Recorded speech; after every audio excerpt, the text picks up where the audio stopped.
अभी हाल ही में प्रदेश कांग्रेस अध्यक्ष पद के लिए एक नया नाम उभरा है। वह नाम है पूर्व मंत्री उमेश पटेल का। उमेश पटेल खरसिया से विधायक हैं। पूर्व में वे युवा कांग्रेस के अध्यक्ष रह चुके हैं। वे पूर्व कांग्रेस अध्यक्ष और पूर्व गृह मंत्री नंद कुमार पटेल के बेटे हैं, जिनकी उमेश पटेल के बड़े भाई दिनेश पटेल सहित झीरम हमले में नक्सलियों ने हत्या कर दी थी।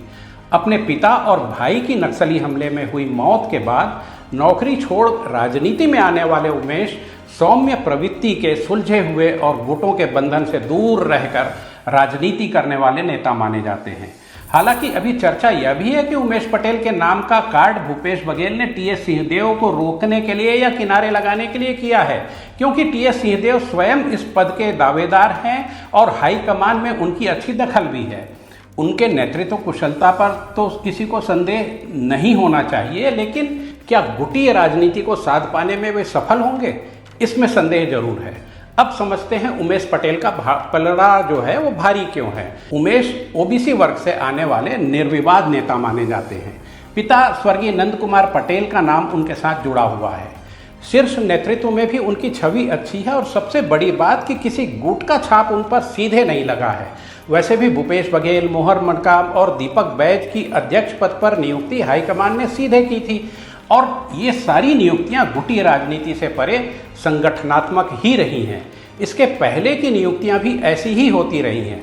मतलब साफ है कि प्रदेश अध्यक्ष का नाम देख परख कर हाईकमान ही तय करेगा। संभव है इसमें जाति समीकरण भी देखा जाए। अभी के पीसीसी चीफ और उनके पूर्व अध्यक्ष आदिवासी वर्ग से रहे हैं, जबकि उनके पहले भूपेश बघेल, नंद कुमार पटेल जैसे लोग ओबीसी वर्ग से रहे और सफलतापूर्वक उन्होंने पार्टी का नेतृत्व भी किया।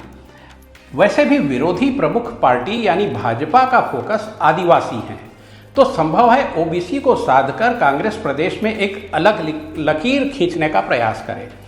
वैसे भी माना जाता है कि पार्टी के यूथ उमेश पटेल के साथ हैं। कुल मिलाकर देखा जाए तो छत्तीसगढ़ कांग्रेस संगठन के नेतृत्व में बदलाव होता तो दिख रहा है और उमेश पटेल इसके सशक्त दावेदार भी हैं। और